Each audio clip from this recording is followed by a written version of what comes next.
Treasure Island by Robert Louis Stevenson. Read by Adrian Pretzelis. Chapter 27. Pieces of 8. Owing to the cant of the vessel, the masts hung far out over the water, and from my perch on the cross-trees I had nothing below me but the surface of the bay. Hans, who was not so far up, was in consequence nearer to the ship, and fell between me and the bulwarks. He rose once to the surface in a lather of foam and blood, and then sank again for good. As the water settled I could see him lying huddled together on the clean bright sand in the shadow of the vessel's sides. A fish or two whipped past his body. Sometimes by the quivering of the water he appeared to move a little, as if he were trying to rise, but he was dead enough for all that, being both shot and drowned, and was food for fish in the very place where he had designed my slaughter.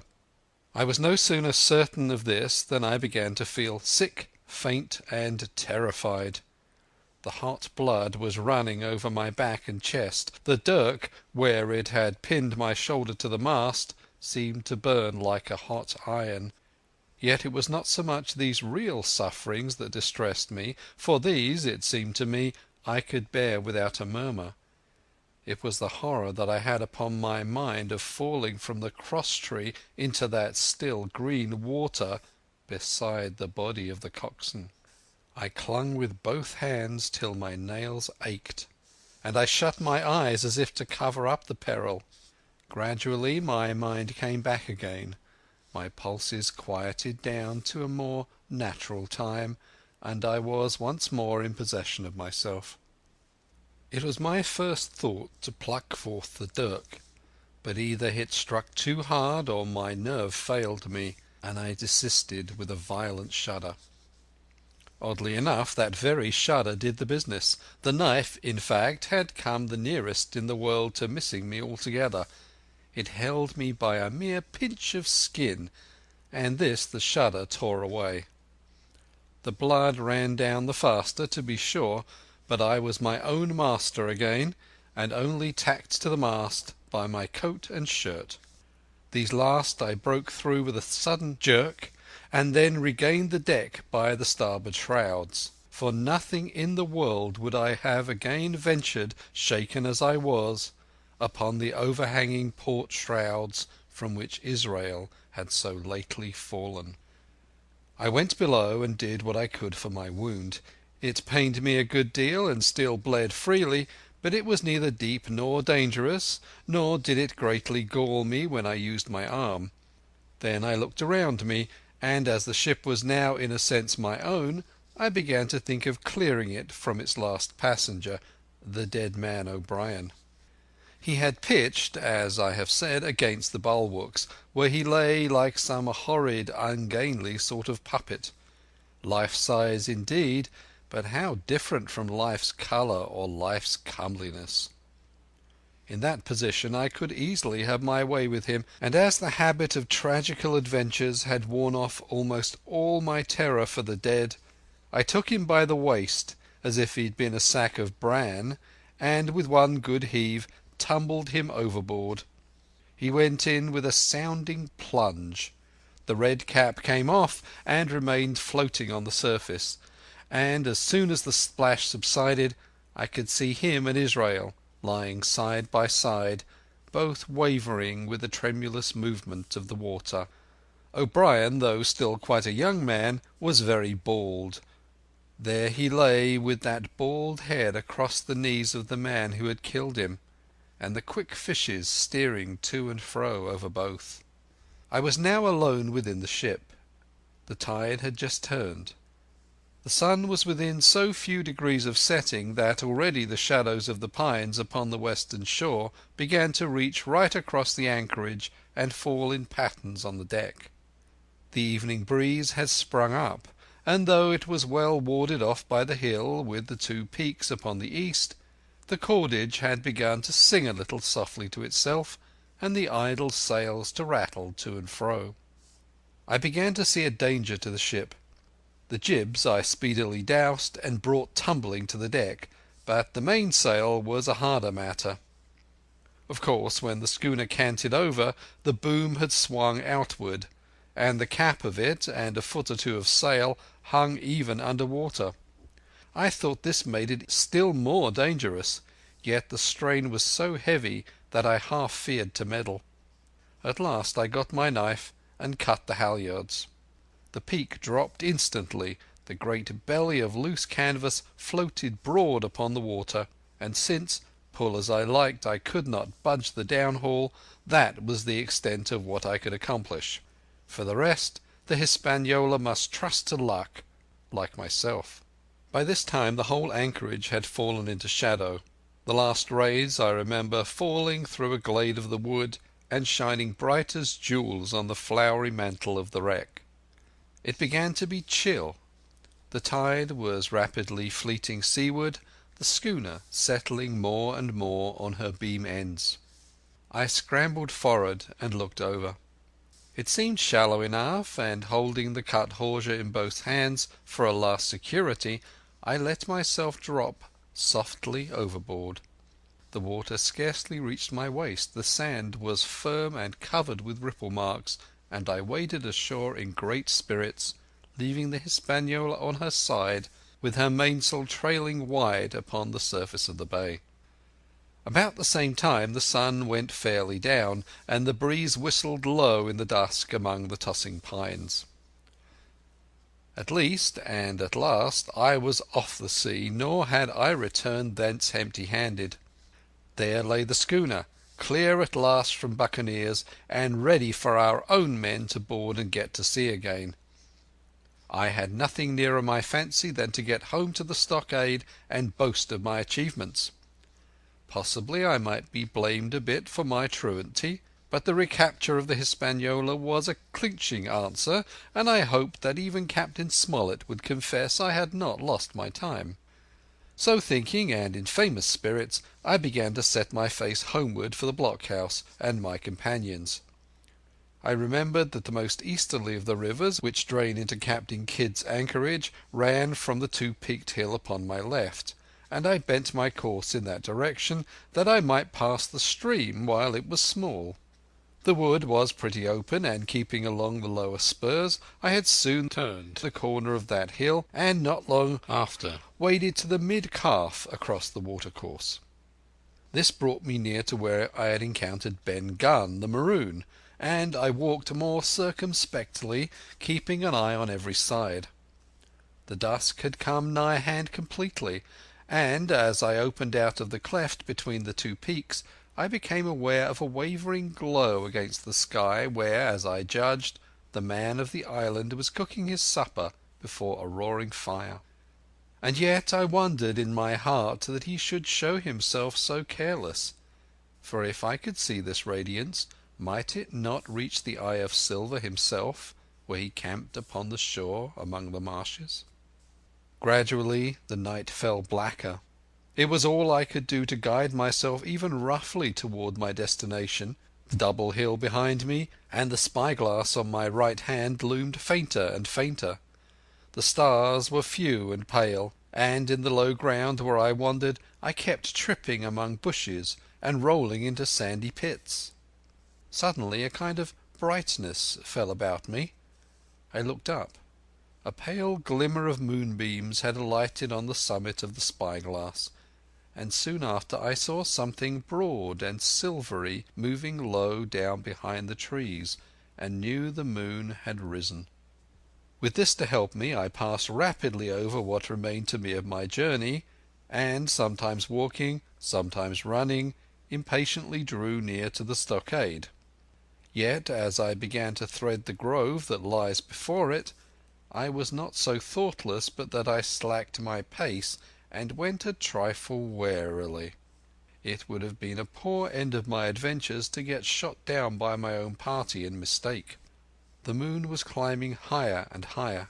Its light began to fall here and there in masses through the more open districts of the wood, and right in front of me a glow of a different colour appeared among the trees. It was red and hot, and now and again it was a little darkened, as it were the embers of a bonfire smouldering. For the life of me I could not think what it might be. At last I came right down upon the borders of the clearing. The western end was already steeped in moonshine. The rest, and the blockhouse itself, still lay in a black shadow, checkered with long silvery streaks of light. On the other side of the house an immense fire had burned itself into clear embers, and shed a steadily red reverberation, contrasting strongly with the mellow paleness of the moon. There was not a soul stirring, nor a sound beside the noises of that breeze. I stopped with much wonder in my heart, and perhaps a little terror also. It had not been our way to build great fires. We were indeed, by the captain's orders, somewhat niggardly of firewood, and I began to fear that something had gone wrong while I was absent. I stole round by the eastern end, keeping close in shadow, and at a convenient place where the darkness was thickest, crossed the palisade. To make assurance surer, I got upon my hands and knees and crawled without a sound toward the corner of the house.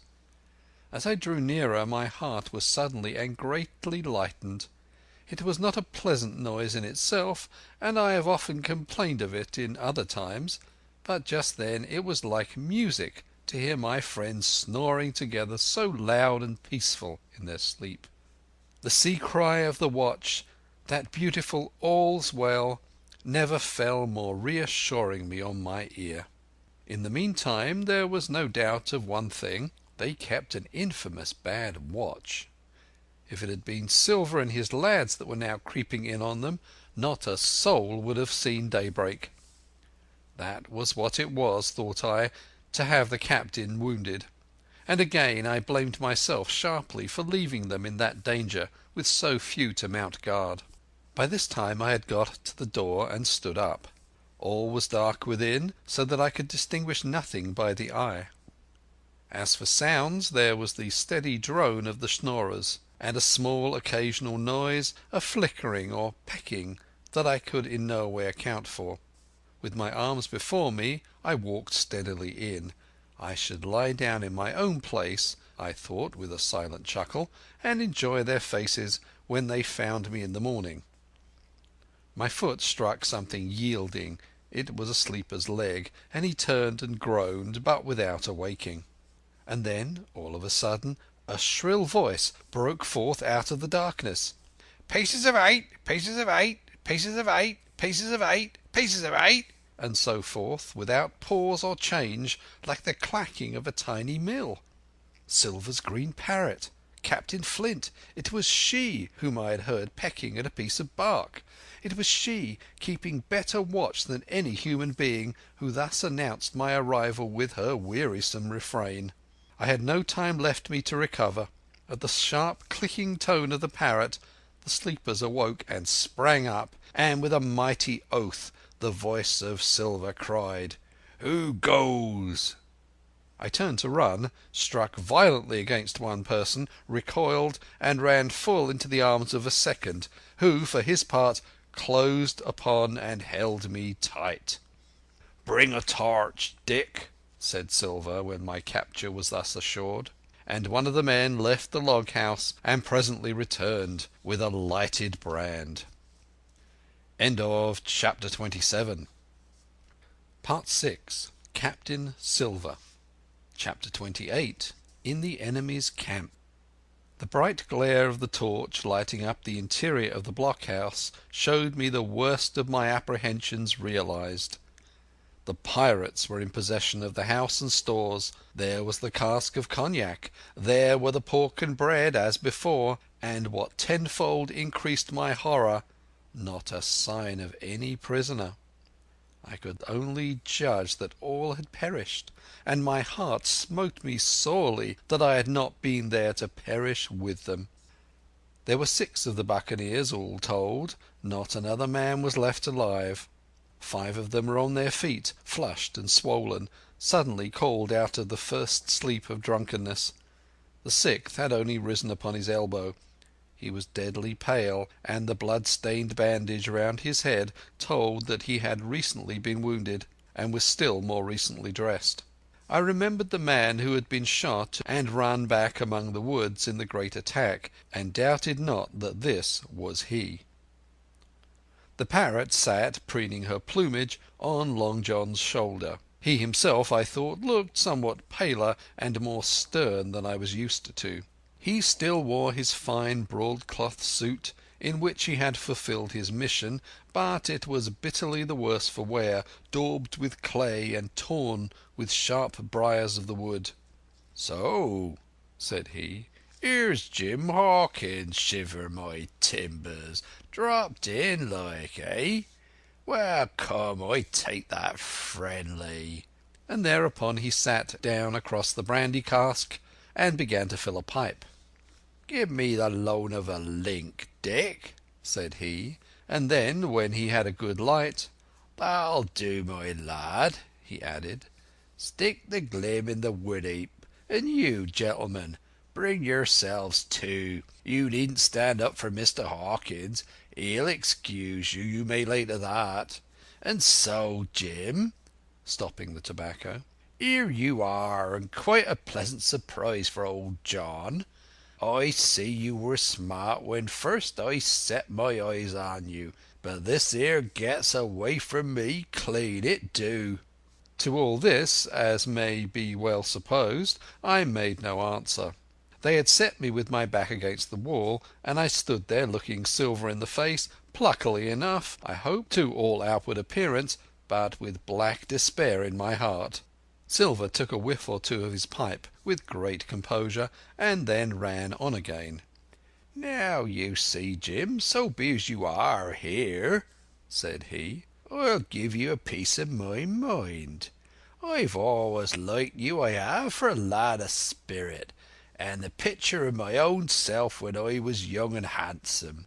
I always wanted to join and take your share and die a gentleman, and now, my cock, you've got to. Captain Smollett's a fine seaman, as I'll own up to any day, but stiff on discipline. Duty is duty, says he, and right he is. Just you keep clear of the captain. The doctor himself is gone dead again you. Ungrateful scamp, was what he said. And the short and the long of the whole story is about here. You can't go back to your own lot, for they won't have you. And without you start a third ship's company all by yourself, which might be lonely, you'll have to join with Captain Silver." So far so good. My friends then were still alive, and though I partly believed the truth of Silver's statement that the cabin party were incensed at me for my desertion, I was more relieved than distressed by what I heard. "I don't say nothing as to your being in our hands," continued Silver, "though there you are, and you may lay to it. I'm all for argument. I never seen good come out of threatening. If you like the service, well, you're join, and if you don't, Jim, why, you're free to answer no. Free and welcome, shipmate, and if fairer can be said by mortal seamen, shiver my sides." "Am I to answer, then?" I asked, with a very tremulous voice. Through all this sneering talk I was made to feel the threat of death that overhung me, and my cheeks burned and my heart beat painfully in my breast. "Lad," said Silver, "no one's a pressing of you. Take your bearings. None of us won't hurry you, mate. Time goes so pleasant in your company, you see."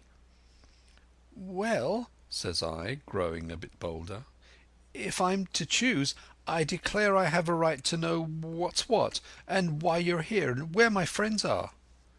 "What's what?" repeated one of the buccaneers in a deep growl. "I'd be a lucky one as knowed that." "You'll perhaps batten down your hatches till you are spoken to, my friend," cried Silver truculently to the speaker. And then, in his first gracious tones, he replied to me. "Yesterday morning, Mr. Hawkins," said he, "in the dog watch, down came Dr. Livesey with a flag of truce, Says he, Captain Silver, you're sold out. Ship's gone. Well, maybe we'd been taking a glass and a song to help it round. I won't say no. Leastways, none of us had looked out. We looked out, and by thunder, the old ship was gone.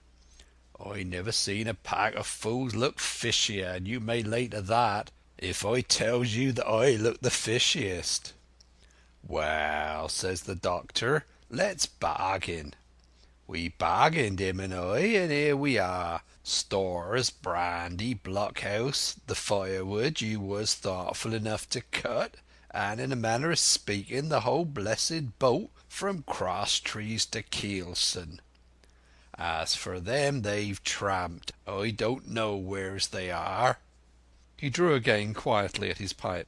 And lest you should take it into that head of yours, he went on, that you was included in the treaty, here's the last word that was said. How many are you, says I, to leave? 4, says he, 4 and one of us wounded. As for that boy, I don't know where he is, confound him, says he, nor I don't much care. We're about sick of him, there was his words. Is that all? I asked. Well, it's all you're to hear, my son, returned Silver. And now I am to choose? And now you are to choose, and you may lay to that, said Silver.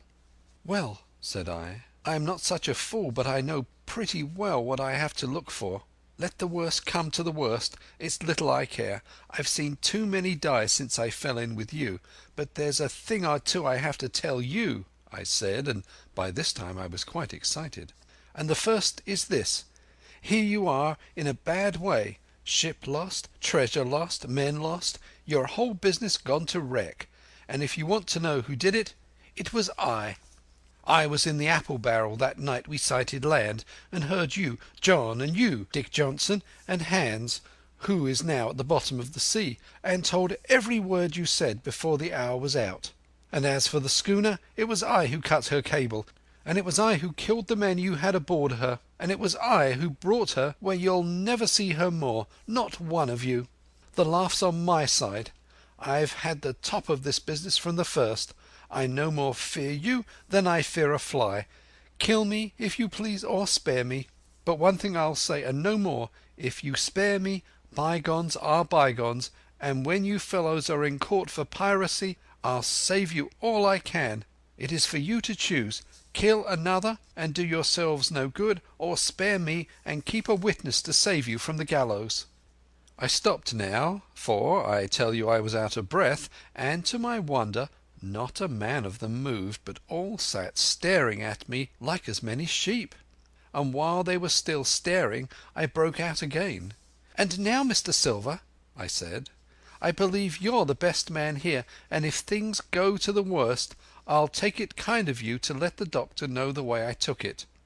"I'll bear it in mind," said Silver with an accent so curious that I could not for the life of me decide whether he was laughing at my request or had been favourably affected by my courage. "I'll put one to that," cried the old mahogany-faced seaman, Morgan by name, whom I had seen in Long John's public house upon the quays of Bristol. "It was him that knowed Black Dog. Well, and see here," added the sea cook, "I'll put another to that, by thunder. It was this same boy that faked the chart from Billy Bones. First and last we've split upon Jim Hawkins." "Then here goes," said Morgan with an oath. And he sprang up, drawing his knife as if he had been 20. "Avast there!" cried Silver. "Who are you, Tom Morgan? Maybe you thought you were captain here, perhaps. By the powers, but I'll teach you better. Cross me, and you'll go where many a good man's gone before you, first and last, these 30 year back. Some to the yard arms, shiver my sides, and some by the board, and all to feed the fishes. There's never a man looked me between the eyes and seen a good day afterwards. Tom Morgan, you may lay to that." Morgan paused, but a hoarse murmur rose from the others. "Tom's right," said one. "I stood hazing long enough from one," added another. "I'll be hanged if I'll be hazed by you, John Silver." "Did any of you gentlemen want to have it out with me?" roared Silver, bending far forward from his position on the keg, with his pipe still glowing in his right hand. "Put a name on what you're at. You ain't dumb, I reckon. Him that once shall get it. Have I lived this many years to have a son of a rum punch and cock his hat thwart my hawser at the latter end of it? You know the way. You're all gentlemen of fortune by your account. Well, I'm ready. Take a cutlass, him that dares, and I'll see the colour of his inside, crutch and all, before that pipe's empty." Not a man stirred, not a man answered.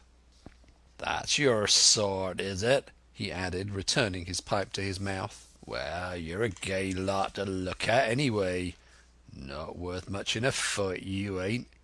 Perhaps you can understand King George's English. I'm captain here by election. I'm captain here because I'm the best man by a long sea mile.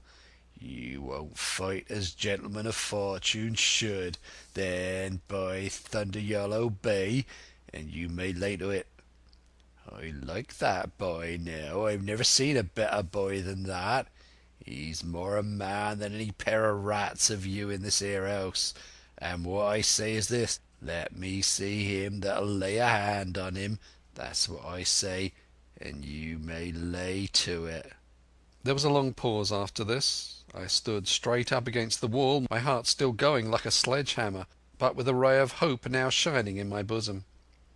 Silver leant back against the wall, his arms crossed, his pipe in the corner of his mouth, as calm as though he had been in church, yet his eye kept wandering furtively, and he kept the tail of it on his unruly followers.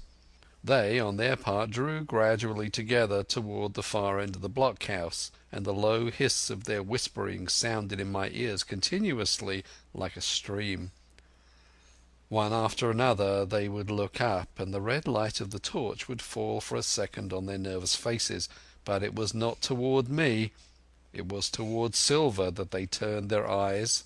"You seem to have a lot to say," remarked Silver, spitting far into the air. "Pipe up and let me hear it, or lay to." "Ax your pardon, sir," returned one of the men. "You're pretty free with some of the rules. Maybe you'll kindly keep an eye upon the rest. This crew's dissatisfied. This crew don't vally bullying the marlinspike. This crew has its rights, like other crews. I'll make so free as that, and by your own rules I take it we can talk together. I ask your pardon, sir, acknowledging you for the captain at this present, but I claim my right, and steps outside for a council." And with an elaborate sea salute, this fellow, a long, ill-looking, yellow-eyed man of 35, stepped coolly toward the door and disappeared out of the house. One after another the rest followed his example, each making a salute as he passed, each adding some apology.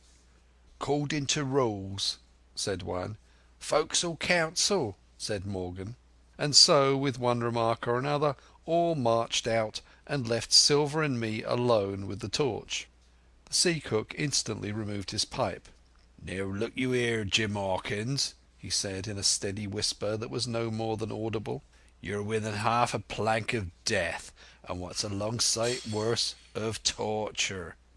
They're going to throw me off, but you mark, I stand by you through thick and thin. I didn't mean to, no, not till you spoke up. I was about desperate to lose that much blunt and be hanged into the bargain. But I see you was the right sort. I says to myself, you stand by Hawkins, John, and Hawkins'll stand by you. You're his last card, and by the living thunder, John, he's yours. Back to back, says I. You save your witness, and he'll save your neck." I began dimly to understand. "You mean all's lost?" I asked. "Aye, by gum, I do," he answered. "Ship gone, neck gone, that's the size of it. Once I looked into that bay, Jim Hawkins, and seen no schooner. Well, I'm tough, but I gave out. As for that lot in their council, mark me, they're outright fools and cowards. I'll save your life, if so be as I can, from them. But see here, Jim, tit for tat, you save Long John from swinging." I was bewildered. It seemed a thing so hopeless he was asking. He, the old buccaneer, the ringleader throughout. "What I can do, that I'll do," I said. "It's a bargain," cried Long John. "You speak up plucky, and by thunder I've a chance." He hobbled to the torch where it stood propped among the firewood, and took a fresh light to his pipe. "Understand me, Jim," he said, returning. "I've head on my shoulders, I have. I'm on Squire's side now. I know you've got that ship safe somewheres. How you done it I don't know, but safe it is. I guess Hans and O'Brien turned soft. I never much believed in neither of them. Now, you mark me, I ask no questions, nor won't let others. I know when a game's up, I do, and I know a lad that's staunch. Ah, you that's young, you and me might have done a power of good together." He drew some cognac from the cask into a tin cannikin. "Will you taste, messmate?" he asked, and when I had refused, "Well, I'd take a drain myself, Jim," said he. "I need a corker, for there's trouble on hand." And then, "And talking of trouble, why did that doctor give me the chart, Jim?" My face expressed a wonder so unaffected that he saw the needlessness of further questions. "Ah, well, he did, though," said he. "And there's something under that, no doubt. Something surely under that, Jim, bad or good." And he took another swallow of the brandy, shaking his great fair head like a man who looks forward to the worst. Chapter 28. Chapter 29. The Black Spot again. The council of the buccaneers had lasted some time, when one of them re-entered the house, and with a repetition of the same salute, which had in my eyes an ironical air, begged for a moment's loan of the torch.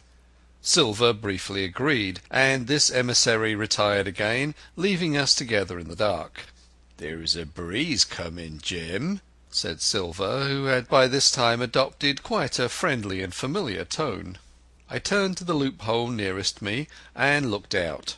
The embers of the great fire had so far burned themselves out, and now glowed so low and duskily, that I understood why these conspirators desired a torch. About halfway down the slope to the stockade they were collected in a group. One held the light, another was on his knees in their midst, and I saw the blade of an open knife shine in his hand with varying colours in the moon and torchlight. The rest were all somewhat stooping, as though watching the manoeuvres of this last. I could just make out that he had a book as well as a knife in his hand, and was still wondering how anything so incongruous had come in their possession, when the kneeling figure rose once more to his feet, and the whole party began to move together toward the house. "Here they come," said I, and returned to my former position, for it seemed beneath my dignity that they should find me watching them. "Well, let 'em come, lad, let 'em come," said Silver cheerily. "I've still a shot in my locker." The door opened, and the 5 men, standing huddled together just inside, pushed one of their number forward. In any other circumstances it would have been comical to see his slow advance, hesitating as he set down each foot, but holding his closed right hand in front of him. "Step up, lad," cried Silver. "I won't eat you. Hand it over, lubber. I know the rules too. I won't hurt a deputation." Thus encouraged, the buccaneer stepped forth more briskly, and having passed something to Silver from hand to hand, slipped yet more smartly back again to his companions.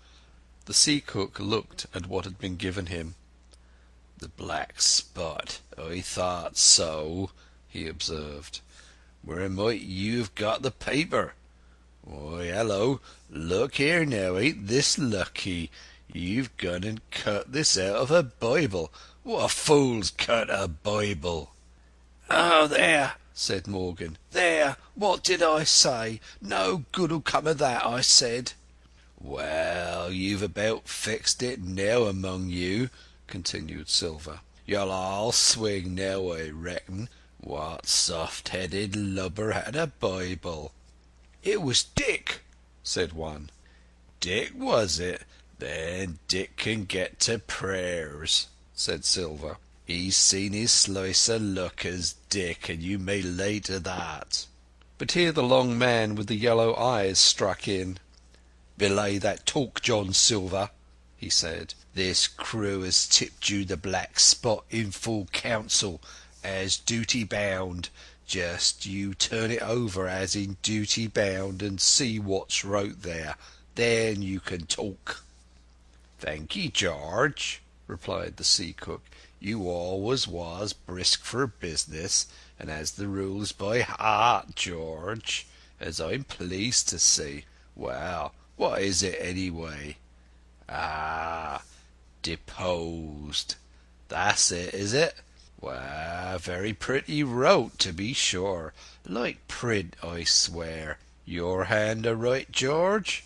Why, you was getting quite the leading man in this here crew. You'll be captain next, I shouldn't wonder. Just oblige me with that torch again, will yer? This pipe don't draw." "Come now," said George. "You don't fool this crew no more. You're a funny man by your account, but you're over now, and you'll maybe step down off that barrel and help vote." "I thought you said you knowed the rules," returned Silver contemptuously. "Leastwise, if you don't, I do, and I wait here, and I'm still your captain, mind, till you outs with your grievances and I reply. In the meantime, your black spot ain't worth a biscuit. After that we'll see." "Oh," replied George, "you don't be under no kind of apprehension. We're all square, we are. First, you've made a hash of this cruise. You'll be a bold man to say no to that. Second, you let the enemy out of this here trap for nothing. Why did they want out? I dunno, but it's pretty plain they wanted it. Third, you wouldn't let us go at them upon the march. Ah, we see through you, John Silver. You want to play booty. That's what's wrong with you. And then, fourth, there's this here boy." "Is that all?" asked Silver quietly. "Enough, too," retorted George. "We'll all swing and sun dry for your bungling. Well, now, look here, I'll answer these 4 points. One after another I'll answer 'em. I made a hash of this cruise, did I? Well, now, you all know what I wanted, and you all know if it had been done that we'd have been aboard the Hispaniola this night as ever was, every man of us alive and fit, and full of good plum duff, and the treasure in the hold of her, by thunder. Well, who crossed me, who forced my hand as was the lawful captain? Who tipped me the black spot the day we landed and began this dance? It's a fine dance. I'm with you there, and it looks mighty like a hornpipe in a rope's end at Execution Dock by London town, it does. But who done it? Why, it was Anderson and Hans, and you, George Merry, and you're the last above board of that same meddling crew, and you have the Davy Jones insolence to up and stand for captain over me, you that sunk the lot of us, by the powers! But this top's the stiffest yarn to nothing." Silver paused, and I could see by the faces of George and his late comrades that these words had not been said in vain. "That's for number 1," cried the accused. wiping the sweat from his brow, for he had been talking with a vehemence that shook the house. "Why, I give you my word I'm sick to speak to you. You've neither sense nor memory, and I leave it to fancy where your mother's was that let you come to sea. See, gentlemen of fortune, I reckon tailors is your trade." "Go on, John," said Morgan. "Speak up to the others." "Ah, the others," returned John. "They're a nice lot, ain't they? You say this cruise is bungled? Ah, by gum, if you could understand how bad it's bungled, you would see. We're that near the gibbet that my neck's stiff with thinking on it. You've seen 'em maybe hanged in chains, birds about 'em, seamen pointing 'em out as they go down with the tide. 'Who's that?' says one. 'Aye, that's John Silver, I knowed him well,' says another. And you can hear the chains a jangle as you go about and reach for the other boy. Now that's about where we are, every mother's son of us, thanks to him and Hans and Anderson and other ruination fools of you. And if you want to know about number 4 and that boy, why, shiver my timbers, isn't he a hostage? Are we going to waste a hostage? No, not us. He might be our last chance, I shouldn't wonder. Kill that boy, not me, mates. And number 3, well, there's a deal to say to number 3. Maybe you don't count it nothing to have a real college doctor come to see you every day. You, John, with your head broke, or you, George, Mary, that had the ague shakes upon you not 6 hours agone, and had your eyes the colour of lemon peels to this same moment on the clock. And maybe, perhaps, you didn't know there was a consort coming either. But there is, and not so long till then, and we'll see who'll be glad to have hostage when it comes to that. And as for number 2, why, I made a bargain. Well, you come crawling on your knees to me to make it. On your knees you came, you was that downhearted. And you'd have starved too if I hadn't. But that's a trifle. You look there, that's why." And he cast down upon the floor a paper that I instantly recognized. None other than the chart on yellow paper, with the 3 red crosses that I had found in the oilcloth at the bottom of the captain's chest. Why the doctor had given it to him was more than I could fancy. But if it were inexplicable to me, the appearance of the chart was incredible to the surviving mutineers. They leapt upon it like cats upon a mouse. It went from hand to hand, one tearing it from another, and by the oaths and the cries and the childish laughter with which they accompanied their examination, you would have thought not only they were fingering the very gold, but were at sea with it besides in safety. "Yes," said one, "that's flint for sure. J.F. and a score below, with a close hitch to it. So he ever done." "Mighty pretty," said George, "but how are we to get away with it, and us no ship?" Silver suddenly sprang up, and supporting himself with a hand against the wall, "Now I'll give you warning, George," he cried. "One more word of your sauce, and I'll call you down and fight you. How? Why, how do I know?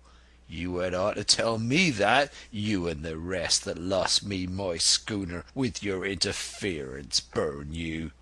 But not you, you can't. You ain't got the invention of a cockroach. But civil you can speak, and you shall, George Mary, you may lay to that."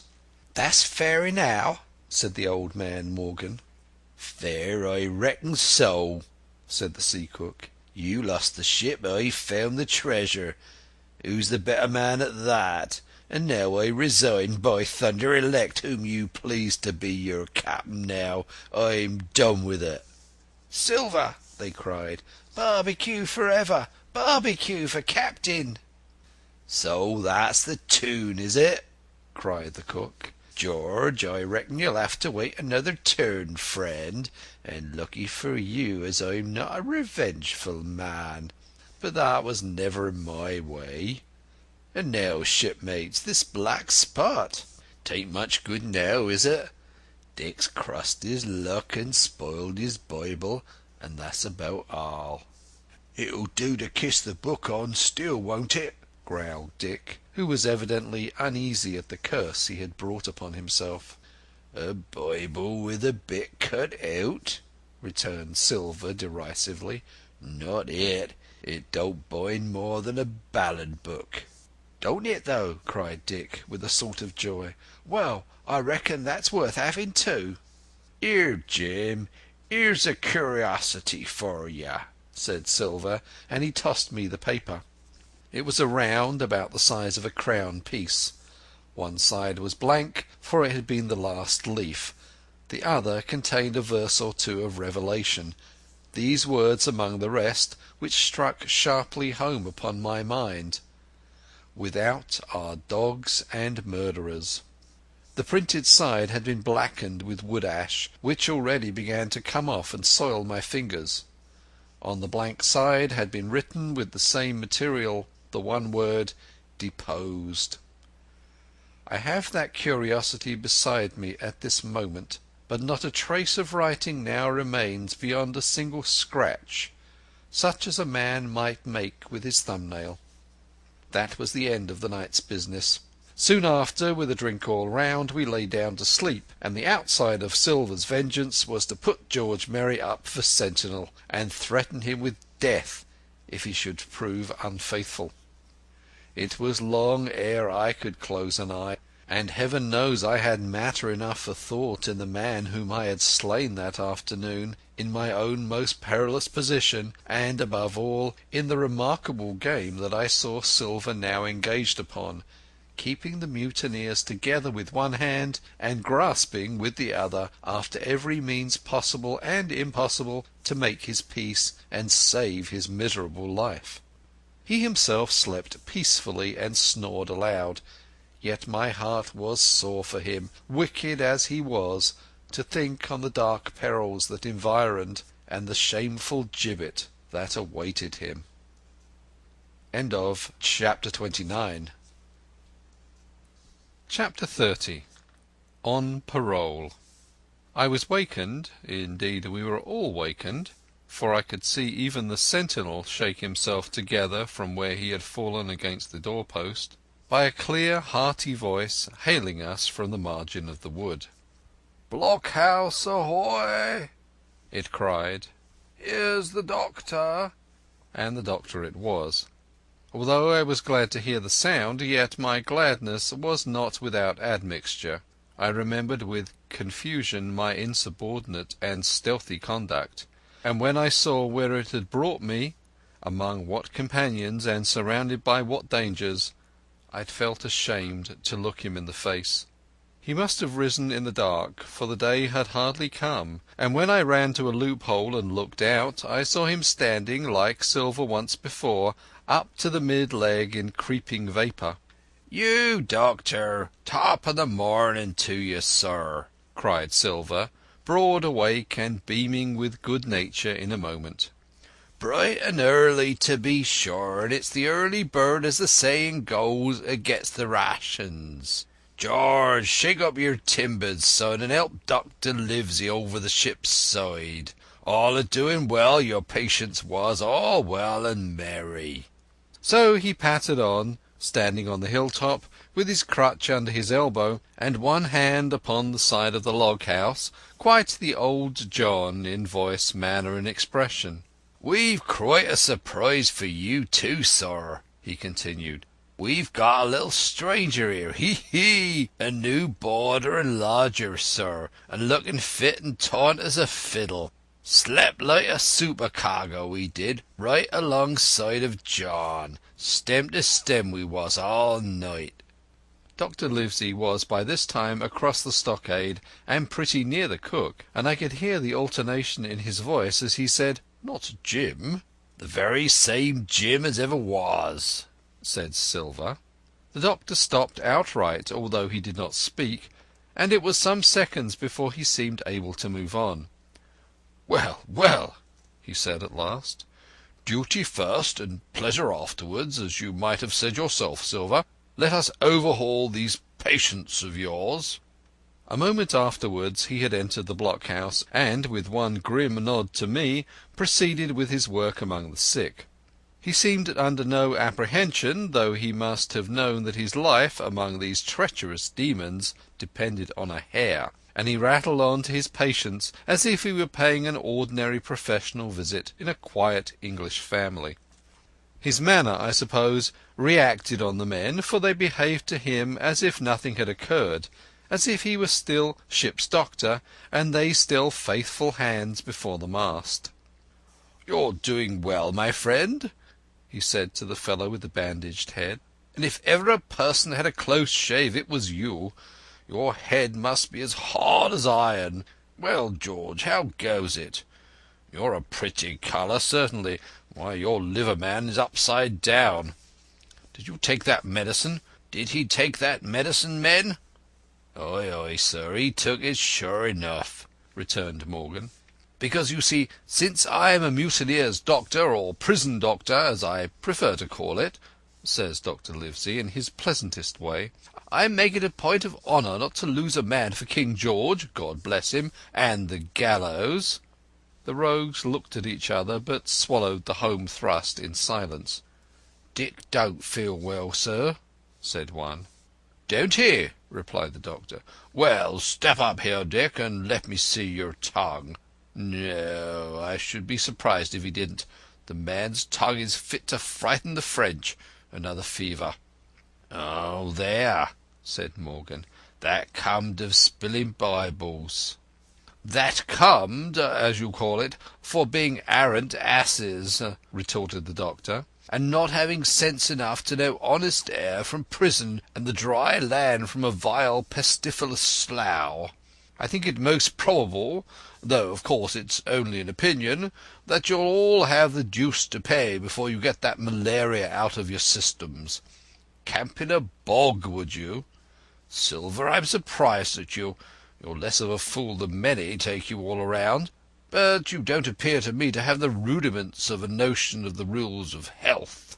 Well," he added, after he had dosed them round, and they had taken his prescriptions, with real laughable humility, more like charity school children than blood-guilty mutineers and pirates, "well, that's done for to-day. And now I should wish to have a talk with that boy, please." And he nodded his head in my direction carelessly. George Merry was at the door, spitting and spluttering over some bad-tasting medicine, but at the first word of the doctor's proposal he swung round with a deep flush and cried "No!" and swore. Silver struck the barrel with his open hand. "Silence!" he roared, and looked about him positively like a lion. "Doctor," he went on in his usual tones, "I was thinking of that, knowing as how you had a fancy for the boy. We're all humbly grateful for your kindness, and as you see he puts faith in you and takes the drugs down like that much grog. And I take it I've found a way as'll suit all. Hawkins, will you give me your word of honour as a young gentleman, for a young gentleman you are, though poor born, your word of honour not to slip your cable?" I readily gave the pledge required. "Then, doctor," said Silver, "you just step outside of that stockade, and once you're there I'll bring the boy down on the inside, and I reckon you can yarn through the spars. Good day to you, sir, and all our duties to the squire and Captain Smollett." The explosion of disapproval, which nothing but Silver's black looks had restrained, broke out immediately the doctor had left the house. Silver was roundly accused of playing double, of trying to make a separate peace for himself, of sacrificing the interests of his accomplices and victims, and, in one word, of the identical exact thing that he was doing. It seemed to me so obvious in this case that I should not imagine how he was to turn their anger, but he was twice the man the rest were, and his last night's victory had given him a huge preponderance in their minds. He called them all the fools and dolts you can imagine, said it was necessary I should talk to the doctor, fluttered the chart in their faces, asked them if they could afford to break the treaty the very day they were bound a treasure hunting. "No, by thunder!" he cried. "It's us must break the treaty when the time comes. Until then I'll gammon that doctor if I have to oil his boots with brandy." And then he bade them all get the fire lit, and stalked out upon his crutch, with his hand on my shoulder, leaving them in disarray and silenced by his volubility rather than convinced. "Slow, lad, slow," he said. "They might round upon us in a twinkle of an eye if we was seen to hurry." Very deliberately then did we advance across the sand to where the doctor awaited us on the other side of the stockade, and soon as we were within easy speaking distance, Silver stopped. "You'll make a note of this here also, Doctor," said he, "and the boy'll tell you how I saved his life, and were deposed for it too, you may lay to that. Doctor, when a man's steering as near to the wind as me, playing chuck farthing with the last breath in his body like, you wouldn't think it too much, mayhap, to give him one good word. You please bear in mind it's not my life only now, it's that boy's into the bargain. And you'll speak me fair, Doctor, and give me a bit of hope to go on, for the sake of mercy." Silver was a changed man.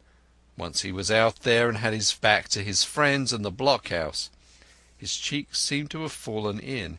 His voice trembled. Never was a soul more dead in earnest. "Why, John, you're not afraid?" asked Dr. Livesey. "Doctor, I'm no coward, no, not I, not so much." And he snapped his fingers. "If I was, I wouldn't say it. But I'll own up fairly, I've had the shakes upon me for the gallows. You're a good man and a true, never seen a better man. And you'll not forget what I done good, not any more you'll forget the bad, I know. And I step aside, see here, and leave you and Jim alone, and you'll put that down for me too, for it's a long stretch, it is." So saying, he stepped back a little way till he was out of earshot, and there sat down upon a tree stump and began to whistle, spinning round now and again upon his seat so as to command a sight, sometimes of me and the doctor, and sometimes of his unruly ruffians as they went to and fro in the sand, between the fire, which they were busy rekindling, and the house, from which they brought forth pork and bread to make the breakfast. "So, Jim," said the doctor sadly, "here you are. As you have brewed, so shall you drink, my boy. Heaven knows I cannot find it in my heart to blame you. But this much I will say, be it kind or unkind.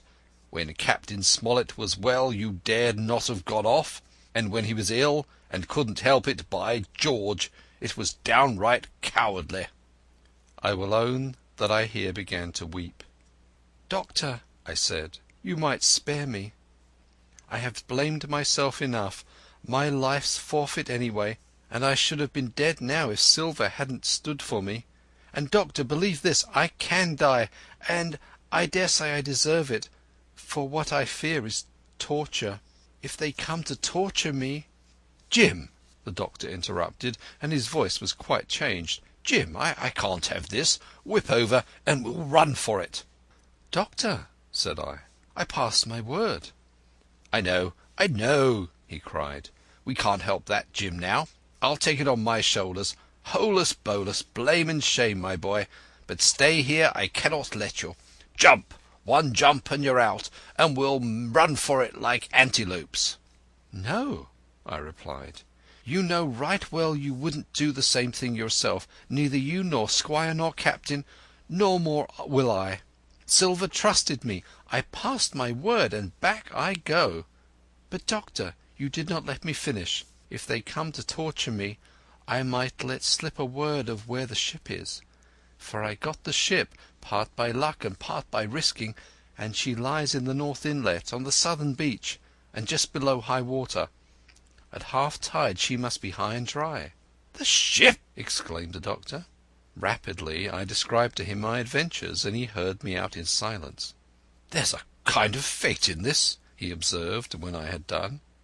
"Every step it's you that save our lives, and do you suppose by any chance that we are going to let you lose yours?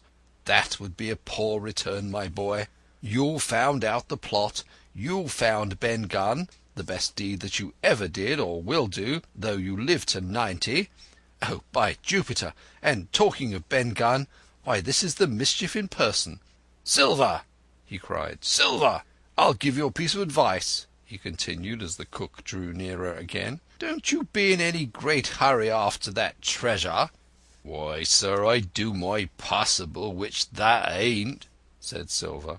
"I can only, asking your pardon, save my life and the boy's by seeking for that treasure, and you may lay to that." "Well, Silver," replied the doctor, "if that is so, I'll go one step farther. Look out for squalls when you find it." "Sir," said Silver, "as between man and man, that's too much and too little.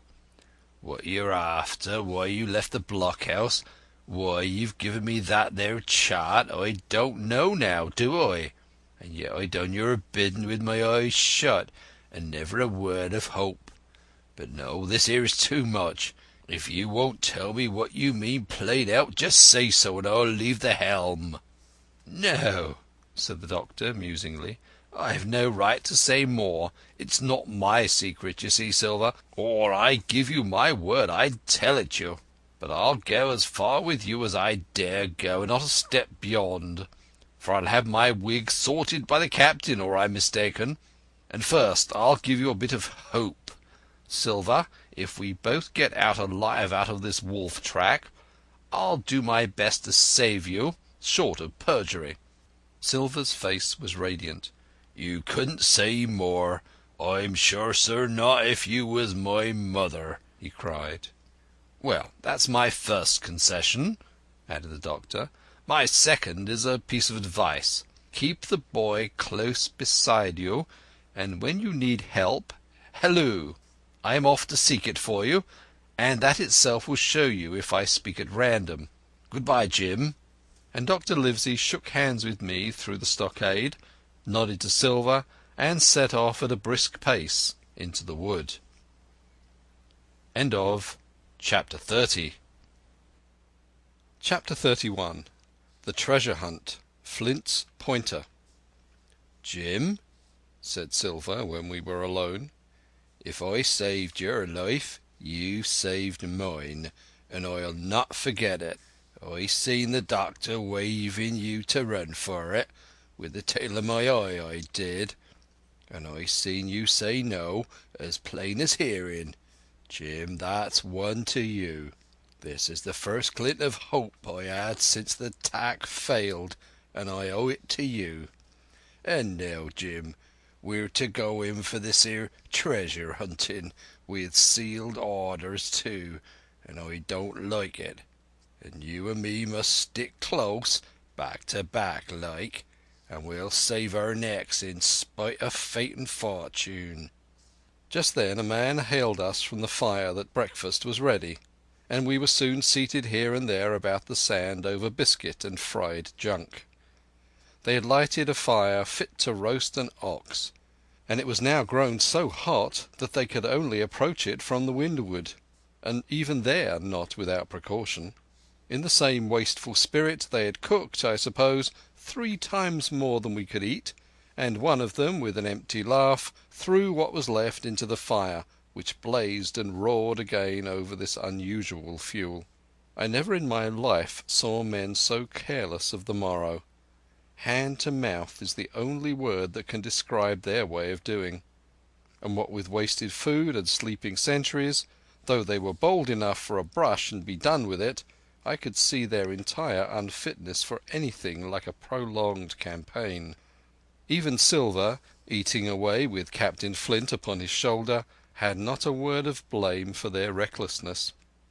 And this the more surprised me, for I thought he had never showed himself so cunning as he did then. "Aye, mates," said he, "it's luck you have barbecue to think for you with this here head.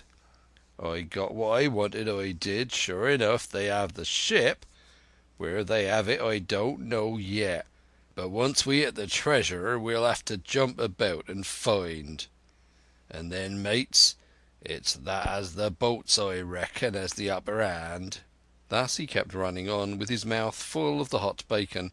Thus he restored their hope and confidence, and, I more than suspect, repaired his own at the same time. "As for hostage," he continued, "that's my last talk, I guess, with them he loves so dear. I've got my piece of news, and thank ye to him for that. But it's over and done. I'll take him in a line when we go treasure hunting, for we'll keep him like so much gold in case of accident, you mark, in the meantime.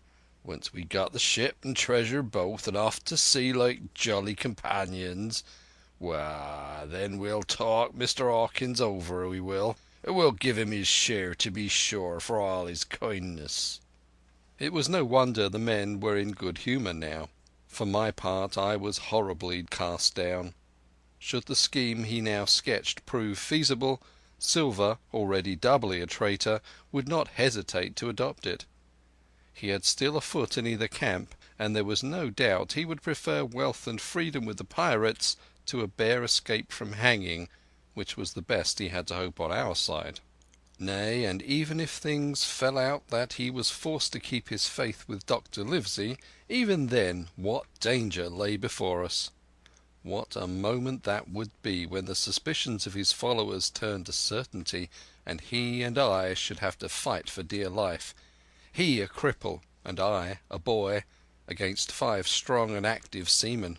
Add to this double apprehension the mystery that still hung over the behaviour of my friends, their unexplained desertion of the stockade, their inexplicable cession of the chart, or, harder still to understand, the doctor's last warning to Silver: "Look out for squalls when you find it." And you will readily believe how little taste I found in my breakfast, and with how uneasy a heart I set forth behind my captors on the quest for treasure. We made a curious figure, had anyone been there to see us, all in soiled sailor clothes, and all but me armed to the teeth. Silver had 2 guns slung about him, one before and one behind, besides the great cutlass at his waist, and a pistol in each pocket of his square-tailed coat. To complete his strange appearance, Captain Flint sat perched upon his shoulder and gabbled odds and ends of purposeless sea talk. I had a line about my waist, and followed obediently after the sea cook, who held the loose end of the rope, now in his free hand, now between his powerful teeth. For all the world, I was led like a dancing bear. The other men were variously burdened, some carrying picks and shovels, for that had been the very first necessary they brought ashore from the Hispaniola, others laden with pork, bread and brandy for the midday meal. All the stores, I observed, came from our stock. I could see the truth of Silver's words the night before. Had he not struck a bargain with the doctor, he and his mutineers, deserted by the ship, must have been driven to subsist on clear water and the proceeds of their hunting. Water would have been little to their taste. A sailor is not usually a good shot, and besides all that, when they were so short of eatables, it was not likely they would be very flush of powder. Well, thus equipped, we all set out, even the fellow with the broken head, who should certainly have kept in shadow, and straggled one after another to the beach, where the 2 gigs awaited us. Even these bore trace of the drunken folly of the pirates, one in a broken thwart, and both in their muddied and unbaled condition. Both were to be carried along with us for the sake of safety, and so, with our numbers divided between them, we set forth upon the bosom of the anchorage. As we pulled across there was some discussion on the chart. The Red Cross was, of course, far too large to be a guide, and the terms of the note on the back, as you will hear, admitted of some ambiguity. They ran, the reader may remember, thus: Tall tree, spyglass shoulder, bearing a point to the N of NNE, Skeleton Island, ESE, and by E, 10 feet. A tall tree was thus the principal mark. Now, right before us, the anchorage was bounded by a plateau from 200 to 300 feet high, adjoining on the north and sloping southern shoulder of the spyglass, and rising again toward the south into the rough, cliffy eminence called the Mizzenmast Hill. The top of the plateau was dotted thickly with pine trees of varying height. Here and there one of a different species rose 40 or 50 feet clear above its neighbours, and which of these was the particular tall tree of Captain Flint could only be decided on the spot and by the readings of the compass. Yet, although that was the case, every man on board the boats had picked a favourite of his own ere we were halfway over, Long John alone shrugging his shoulders and bidding them wait till they were there. We pulled easily by Silver's directions, not to weary the hands prematurely, and after quite a long passage landed at the mouth of the second river, that which runs down a woody cleft of the spyglass. Thence, bending to our left, we began to ascend the slope towards the plateau.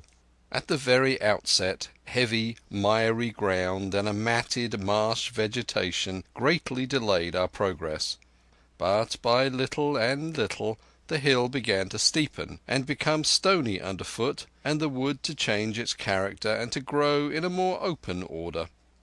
It was indeed a most pleasant portion of the island that we were now approaching. A heavy scented broom and many flowering shrubs had almost taken the place of grass. Thickets of green nutmeg trees were dotted here and there with the red columns and the broad shadow of the pines, and the first mingled their spice with the aroma of the others. The air, besides, was fresh and stirring, and this, under the sheer sunbeams, was a wonderful refreshment to our senses. The party spread itself abroad in a fan shape, shouting and leaping to and fro. About the centre, and a good way behind the rest, Silver and I followed, I tethered by my rope, he ploughing with deep pants among the sliding gravel. From time to time, indeed, I had to lend him a hand, or he must have missed his footing and fallen backward down the hill. We had thus proceeded for about half a mile, and were approaching the brow of the plateau, when the man upon the farthest left began to cry aloud as if in terror. Shout after shout came from him, and the others began to run in his direction. "He can't have found the treasure," said old Morgan, hurrying past us from the right, "for that's clean atop." Indeed, as we found when we also reached the spot, it was something very different. At the foot of a pretty big pine, and involved in deep creeper, which had even partly lifted some of the smaller bones, a human skeleton lay with a few shreds of clothing on the ground. I believe a chill struck for a moment to every heart. "He was a seaman," said George Merry, who, bolder than the rest, had gone up close and was examining the rags of clothing. "Leastways, this is good sea cloth." "Ay, ay," said Silver. "Like enough you wouldn't look to find a bishop here, I reckon. But what sort of a way is that for bones to lie, tainting nature?" Indeed, on a second glance, it seemed impossible to fancy that the body was in a natural position. But for some disarray, the work perhaps of the birds that had fed upon him or the slow-growing creeper that had gradually enveloped his remains, the man lay perfectly straight, his feet pointing in one direction, his hands raised above his head like a diver's, pointing directly in the opposite. "I've taken a notion into my old numbskull," observed Silver. "Here's the compass. There's the tip-top point of Skeleton Island sticking out like a tooth. Just take a bearing, will ye, along the line of them bones." It was done. The body pointed straight in the direction of the island, and the compass read duly east-southeast by east. "I thought so," cried the cook. "This here is a pointer. Right up there is our line for the Pole Star and the Jolly Dollars. But by thunder, if it don't make me cold inside to think of Flint. This is one of his jokes and no mistake. Him and these 6 was alone here. He killed 'em every man, and this one he hauled here and laid down by the compass. Shiver my timbers! Their long bones and their hair's been yellow. Aye, that would be Allardyce. You mind Allardyce, Tom Morgan?" "Aye, aye," returned Morgan. "I mind him. He owed me money, he did, and he took my knife ashore with him." "Speaking of knives," said another, "why don't we find his'n lying around? Flint weren't the man to pick a seaman's pocket, and the birds, I guess, would leave it be." "By the powers, and that's true!" cried Silver. "There ain't a thing left here," said Mary, still feeling round among the bones. "Not a copper Dwight, nor a baccy box. It don't look natural to me." "No, by gum, it don't," agreed Silver. "Not nat'ral, nor not nice, says you. Great guns, messmates! But if Flint was living, this would be a hot spot for you and me. 6 they were, and 6 are we, and bones is what they are now." "I saw him dead with these here deadlights," said Morgan. "Billy took me in. There he laid with penny pieces on his eyes." "Dead? Ay, sure enough he's dead and gone below," said the fellow with the bandage. "But if ever spirit walked it would be Flint's. Dear heart, but he died bad, did Flint." "Ay, that he did," observed another. "Now he raged, and now he hollered for the rum, and now he sang 15 men were his only song, mates. And I tell you true, I never rightly liked to hear it since. It was main hot, and the windy was open, and I hear that old song a coming out as clear, and the death haul on the man already." "Come, come," said Silver, "stow this talk. He's dead and he don't walk, that I know. Leastways, he won't walk by day, and you may lay to that.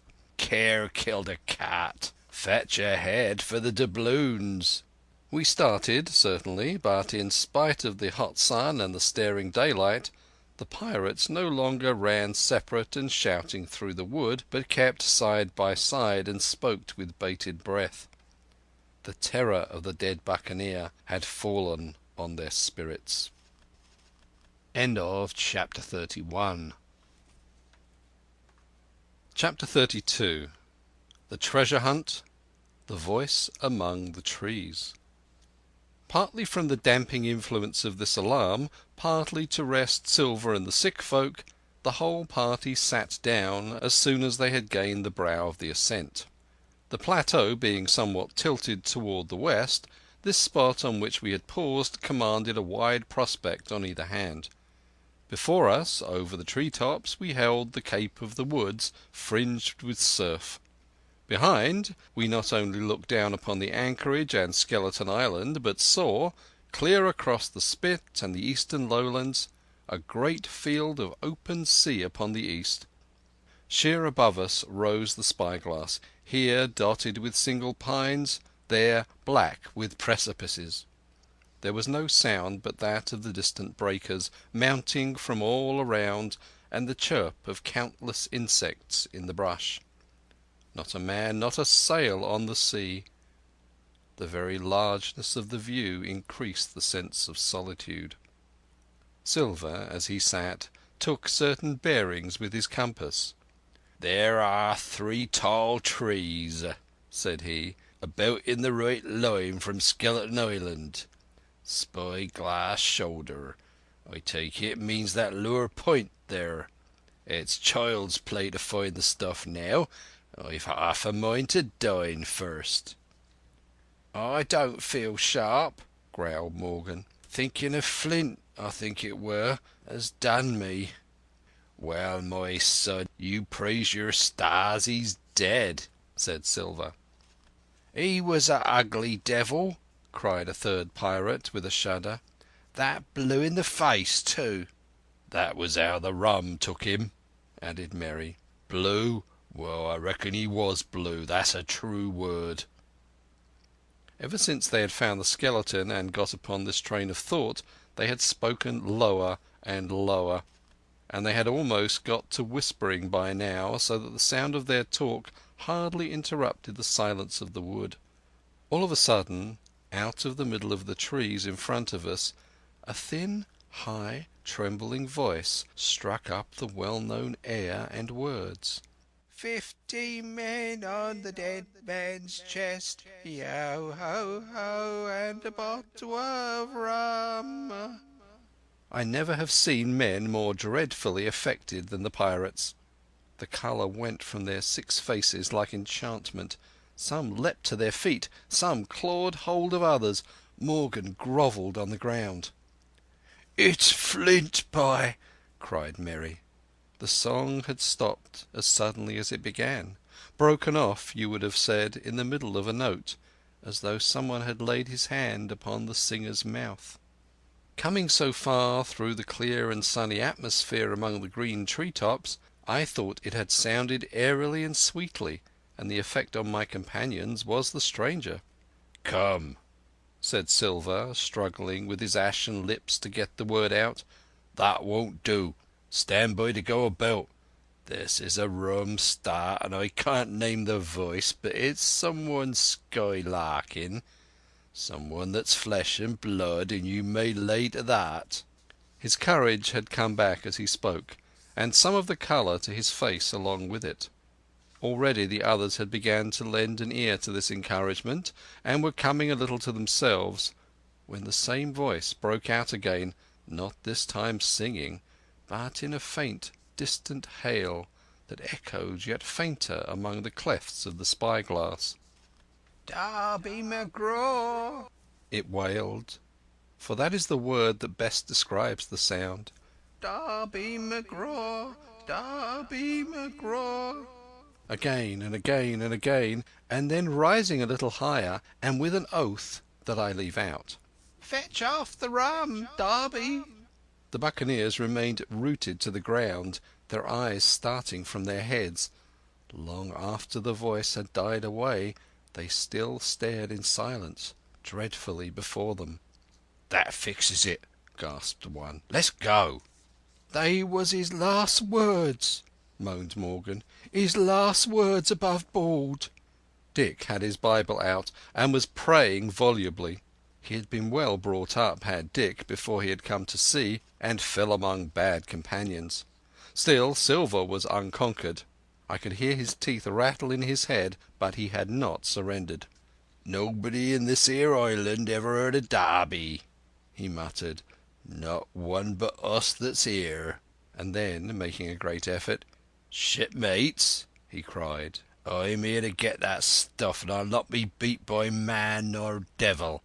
I never was feared of Flint in his life, and by the powers I'll face him dead. There's £700,000 not a quarter of a mile from here.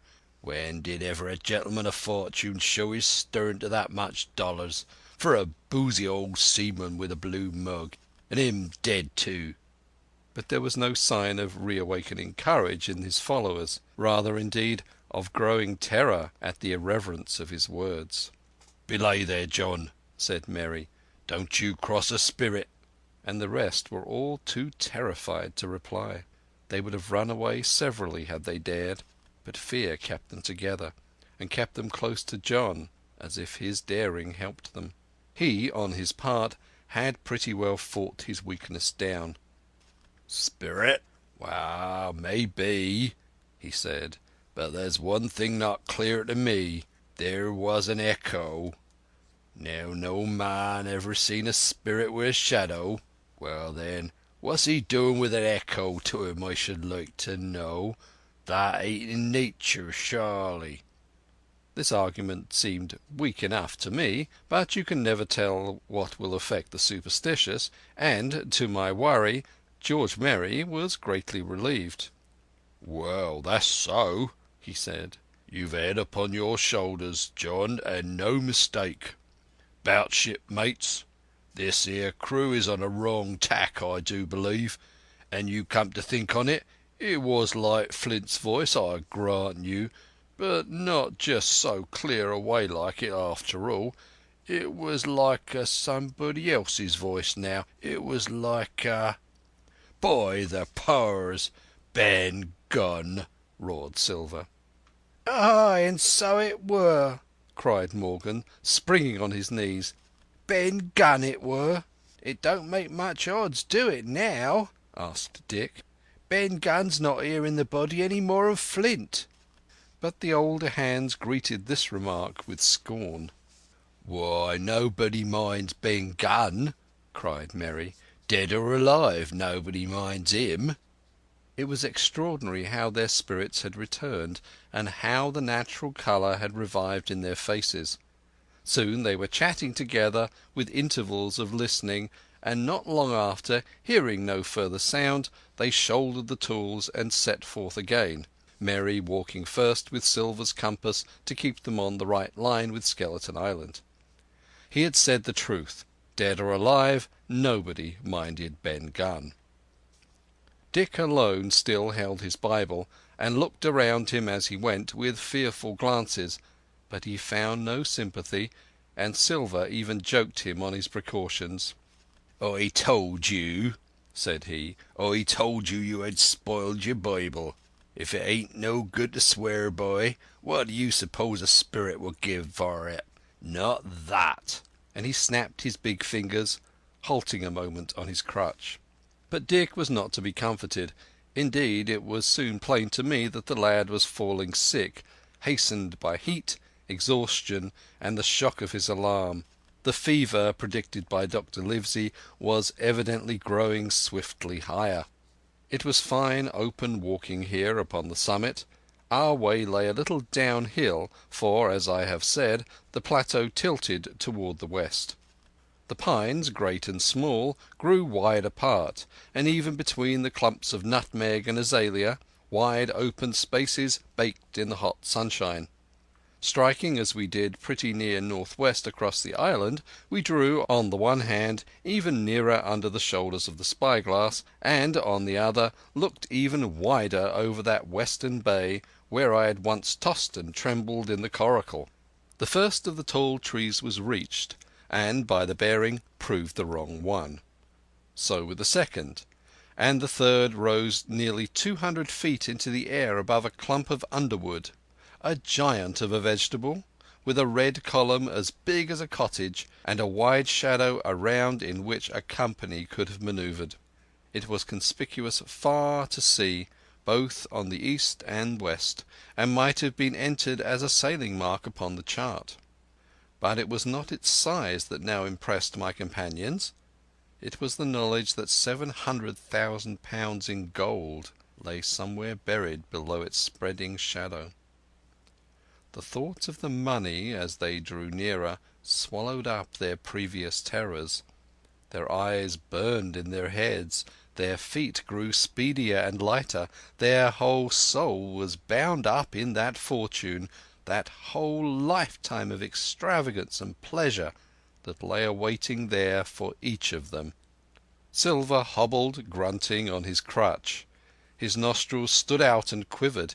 He cursed like a madman when the flies settled on his hot and shiny countenance.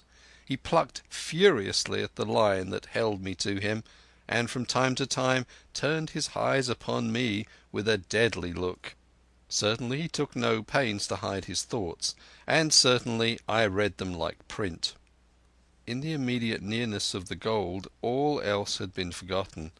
His promise and the doctor's warning were both things of the past, and I could not doubt that he hoped to seize upon the treasure, find and board the Hispaniola under cover of night, cut every honest throat about that island, and sail away as he had first intended, laden with crimes and riches. Shaken as I was with these alarms, it was hard for me to keep up with the rapid race of the treasure hunters. Now and again I stumbled, and it was then that Silver plucked so roughly at the rope and launched at me his murderous glances. Dick, who had dropped behind us and now brought up the rear, was babbling to himself both prayers and curses as his fever kept rising. This also added to my wretchedness, and to crown all, I was haunted by the thought of the tragedy that had once been acted on that plateau, when that ungodly buccaneer with the blue face, he who had died at Savannah singing and shouting for drink, had there with his own hand cut down his 6 accomplices. This grove that was now so peaceful must have rung with cries, I thought, and even with the thought I could believe I heard it ringing still. We were now at the margin of the thicket. "Huzzah, mates, all together!" shouted Merry, and the foremost broke into a run. And suddenly, not 10 yards farther, we beheld them stop. A low cry arose. Silver doubled his pace, digging away with the foot of his crutch like one possessed, and the next moment he and I had come also to a dead halt. Before us was a great excavation, not very recent, for the sides had fallen in and grass had sprouted on the bottom. In this were the shaft of a pick broken in 2, and the boards of several packing cases strewn around. On one of these boards I saw branded with a hot iron the name Walrus, the name of Flint's ship. All was clear to probation. The cash had been found and rifled. The £700,000 were gone. End of Chapter 32. Chapter 33. The Fall of a Chieftain. There never was such an overturn in this world. All of these 6 men was as through as he had been struck, but with Silver the blow passed almost instantly. Every thought of his soul had been set full stretch like a racer on that money. Well, he was brought up in a single second dead, and he kept his head, found his temper, and changed his plan before the others had had time to realize the disappointment. "Jim," he whispered, "take that and stand by for trouble." And he passed me a double-barrelled pistol. At the same time he began quietly moving northward, and in a few steps had put the hollow between us 2 and the other 5. Then he looked at me and nodded, as much as to say, "Here is a narrow corner," as indeed I thought it was. His looks were now quite friendly, and I was so revolted at these constant changes that I could not forbear whispering, "So you've changed sides again." There was no time left for him to answer in.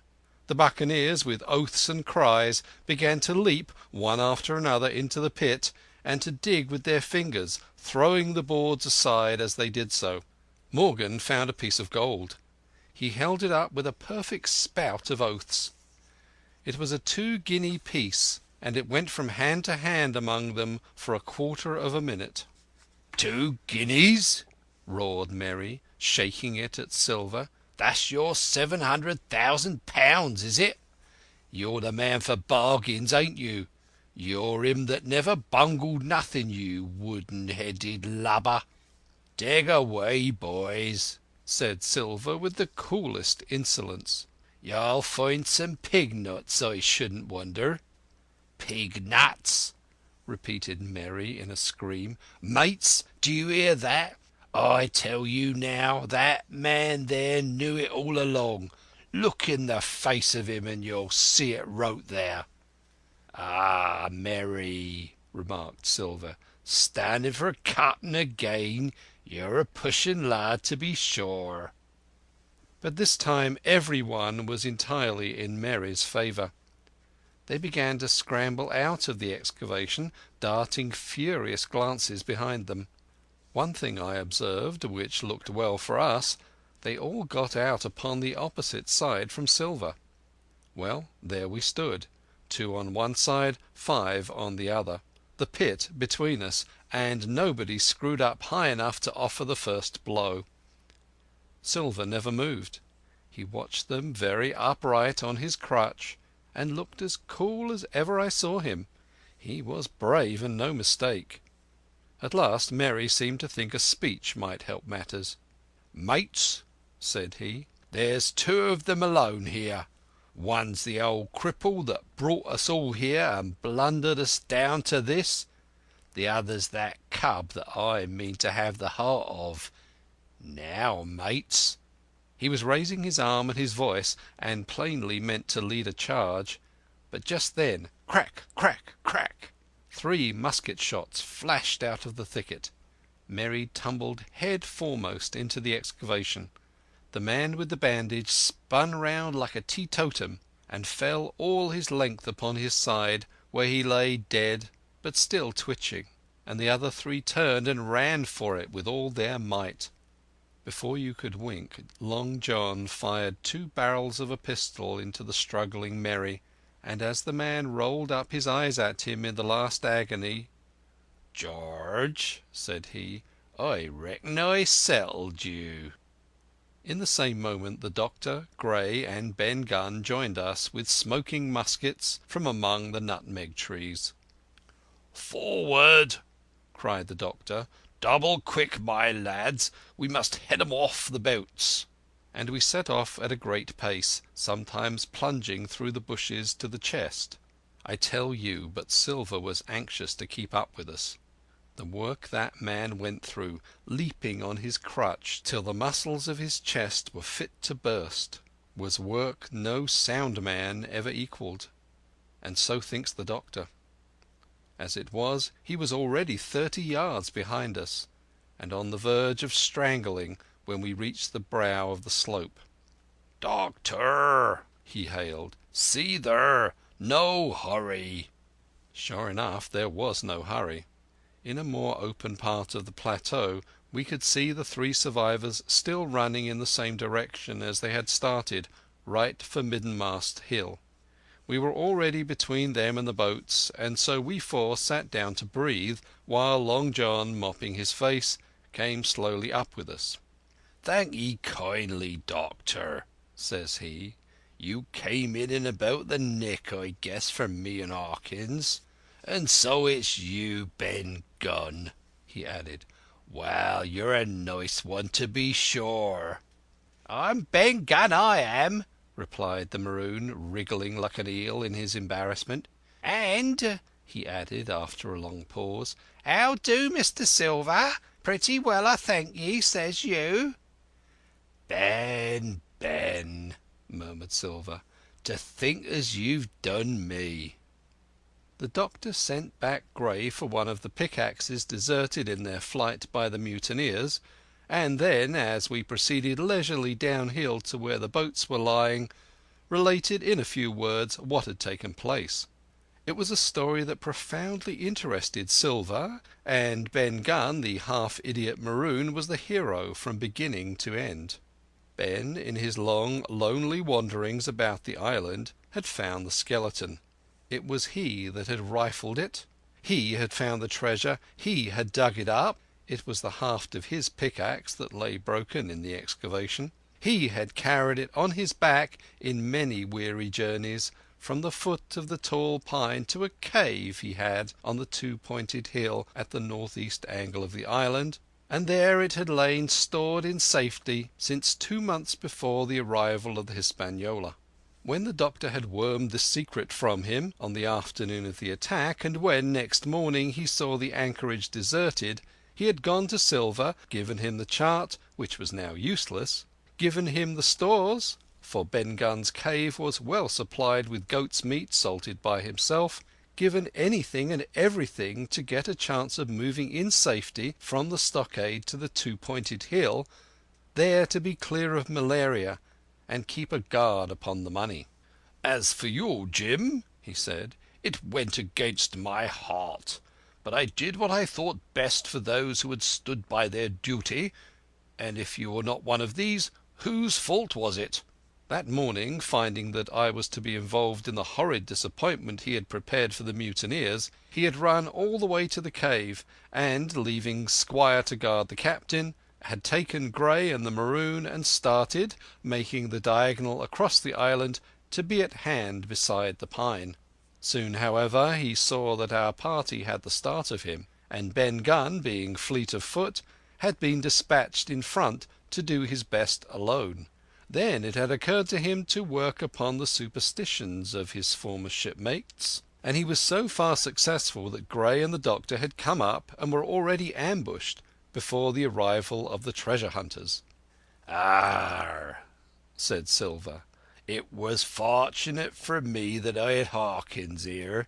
You would have let old Long John be cut to bits, and never a thought, Doctor." "Not a thought," replied Dr. Livesey cheerily, and by this time we had reached the gigs. The doctor, with the pickaxe, demolished one of them. Then we all got aboard the other and set out to go round by the sea for North Inlet. This was a run of 8 or 9 miles. Silver, though he was almost killed already with fatigue, was set to an oar like the rest of us, and we were soon skimming swiftly over a smooth sea. Soon we passed out of the straits and doubled the southeast corner of the island, round which 4 days ago we had towed the Hispaniola.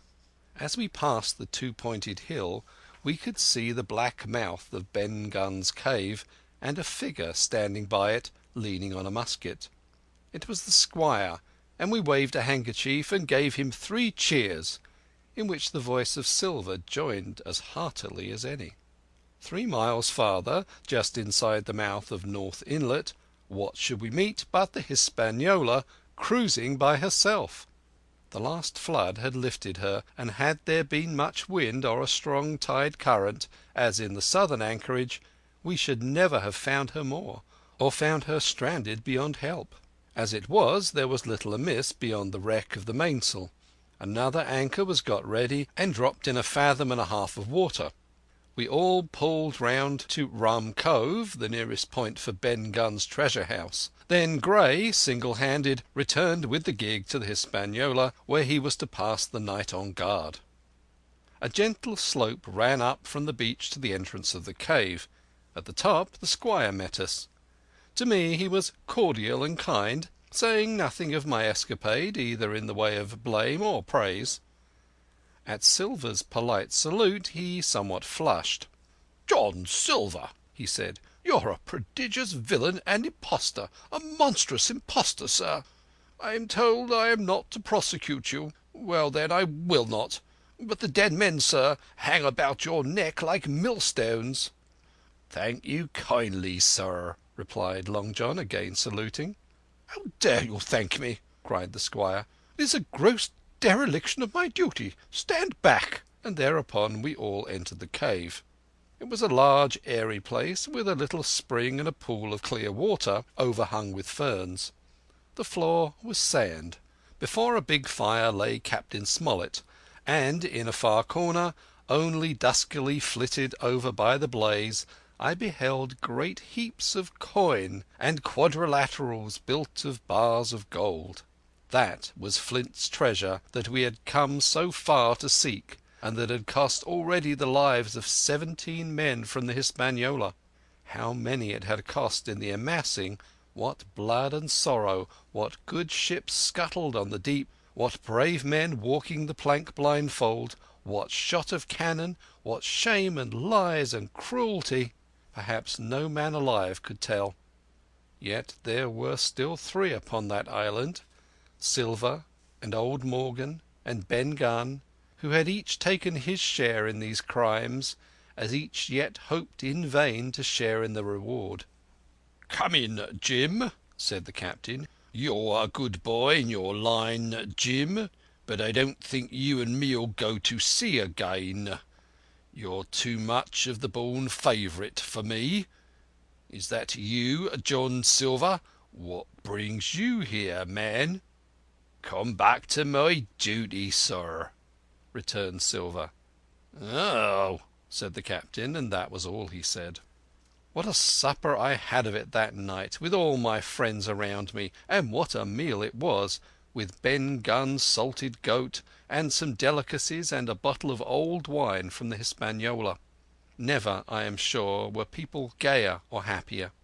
And there was Silver, sitting back almost out of the firelight, but eating heartily, prompt to spring forward when anything was wanted, even joining quietly in our laughter, the same bland, obsequious seaman of the voyage out. End of Chapter 33. Chapter 34. And last. The next morning we fell early to work, for the transportation of this great mass of gold near a mile by land to the beach, and thence 3 miles by boat to the Hispaniola, was a considerable task for so small a number of workmen. The 3 fellows still abroad upon the island did not greatly trouble us. A single sentry on the shoulder of the hill was sufficient to ensure us against any sudden onslaught, and we thought, besides, they had had more than enough of fighting. Therefore the work was pushed on briskly. Gray and Ben Gunn came and went with the boat, while the rest, during their absences, piled treasure on the beach. 2 of the bars, slung in a rope's end, made a good load for a grown man, one that he was glad to walk slowly with. For my part, I was not so much use at carrying. I was kept busy all day in the cave, packing the minted money into bread bags.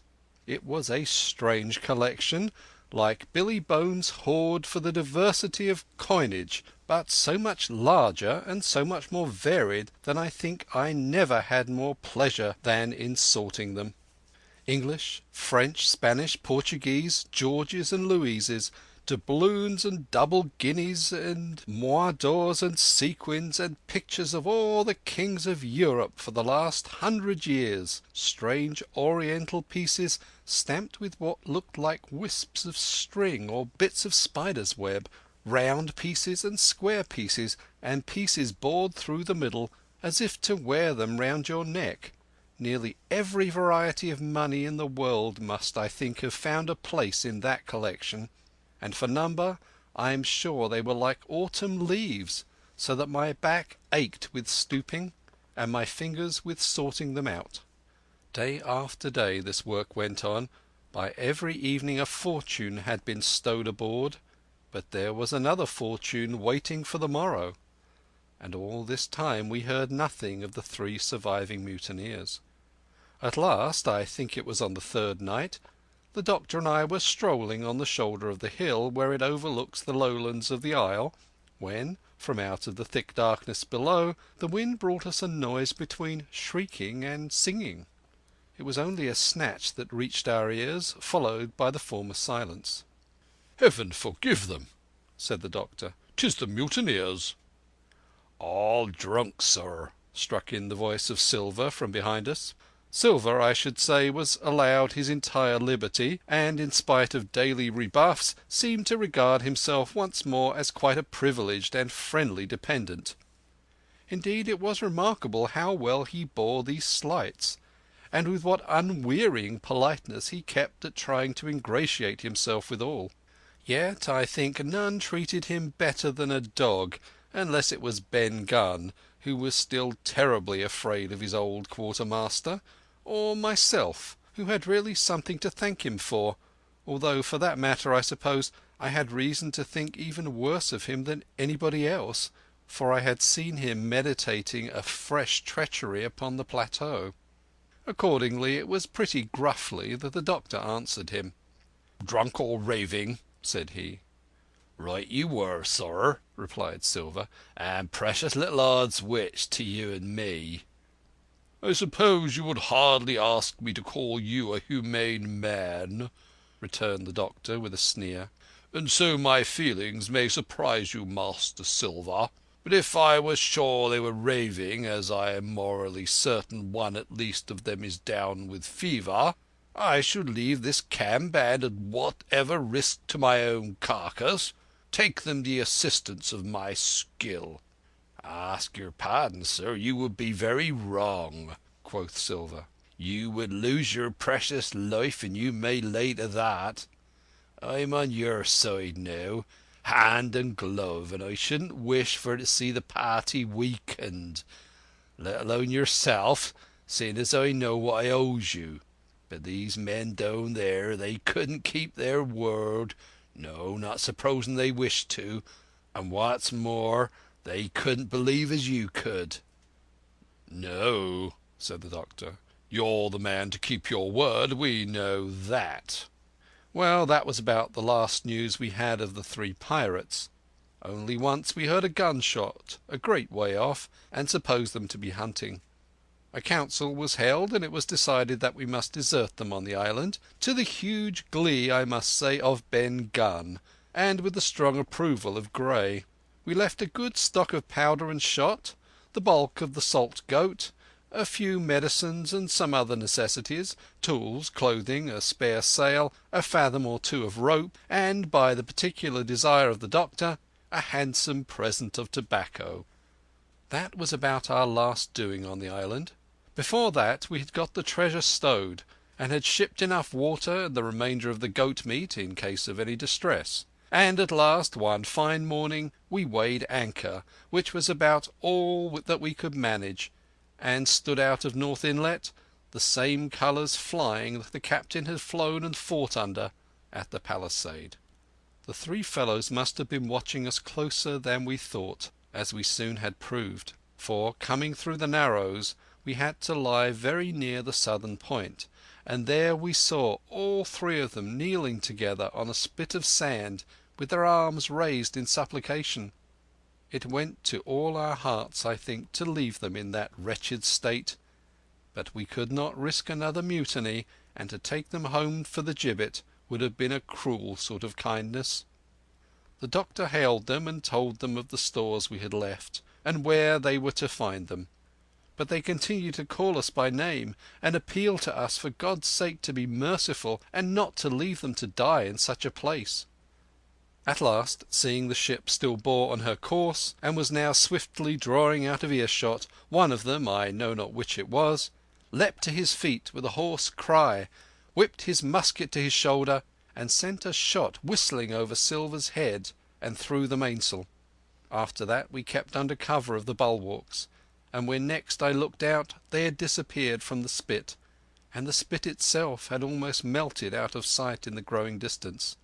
That was at least the end of that. And before noon, to my inexpressible joy, the highest rock of Treasure Island had sunk into the blue round of sea. We were so short of men that everyone on board had to bear a hand, only the captain lying on a mattress in the stern and giving his orders, for though greatly recovered he was still in want of quiet.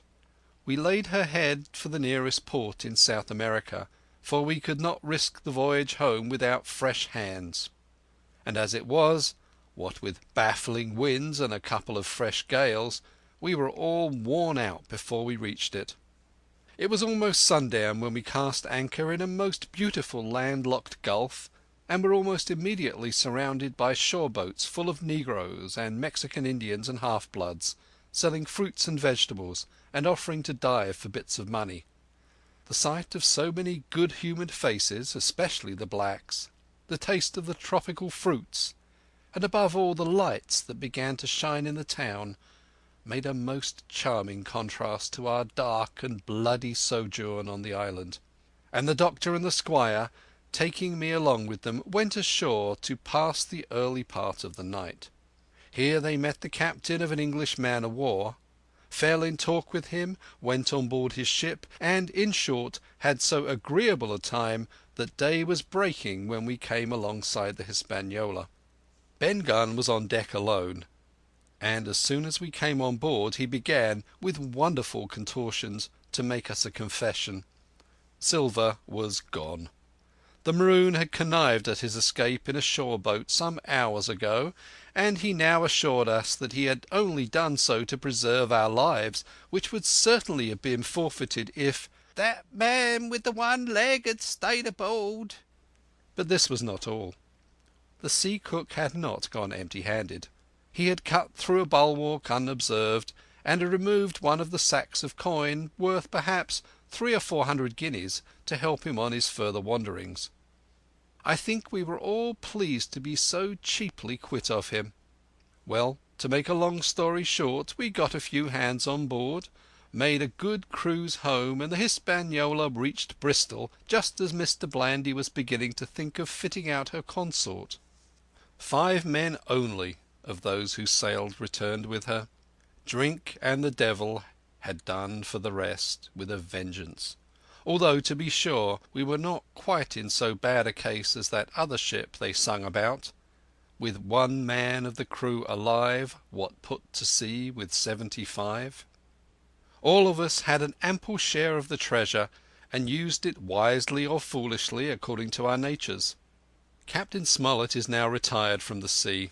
Gray not only saved his money, but, being suddenly smit with the desire to rise, also studied his profession, and he is now mate and part owner of a fine full-rigged ship, married besides, and the father of a family. As for Ben Gunn, he got £1,000, which he spent or lost in 3 weeks, or, to be more exact, in 19 days, for he was back begging on the 20th. Then he was given a lodge to keep, exactly as he'd feared upon the island, and he still lives a great favourite, though something of a butt with the country boys, and a notable singer in church on Sundays and saints' days. Of Silver we have heard no more. That formidable seafaring man with one leg has, at last, gone clean out of my life, but I dare say he met his old negress, and perhaps still lives in comfort with her and Captain Flint. It is to be hoped so, I suppose, for his chances of comfort in another world are very small. The bar silver and arms still lie, for all that I know, where Flint buried them, and certainly they shall lie there for me. Oxen and wain ropes would not bring me back to that accursed island, and the worst dreams that ever I have are when I hear the surf booming about its coasts, or starting up in bed with the sharp voice of Captain Flint still ringing in my ears. "Pieces of 8? Pieces of 8?" End of Chapter 33 and end of Treasure Island. 50 men on the dead man's chest. Yo-ho-ho, and a bottle of rum. Yo-ho-ho, and a bottle of rum. Drink and the devil have done for and the a rest. bottle of rum. Yo-ho-ho, and a bottle of rum. Yo-ho-ho, and a bottle of rum.